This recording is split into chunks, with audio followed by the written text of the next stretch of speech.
Wala nang pangbayad, masakit sa kwan. Kalooban na ganito na. Una, bagyo na naman. Ngayon, ganito na naman. Wala na.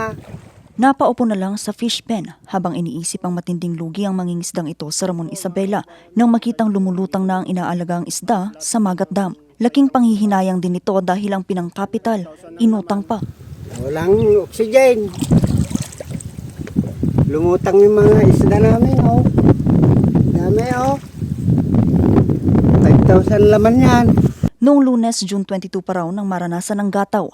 Ayon sa Provincial Fisheries Office, nasa 1,200 na mga fish cage ang nakaranas ng gataw. Pinapatakbo ito ng higit 170 ng mga fish operators sa probinsya. Posibleng bunga raw ito ng mababang oxygen level sa tubig, dulot ng mainit na panahon, mahinang galaw ng tubig, polusyon at algae. Sa ngayon, pinapaalalahanan muna ng BFAR ang mga mangingisda na huwag munang mag-restock ng mga isda hanggang sa bumuti ang sitwasyon ng tubig. Patuloy namang inaalam ang kabuang pinsala ng nangyaring gataw sa Isabela. Vanessa Bugtong, RNG News.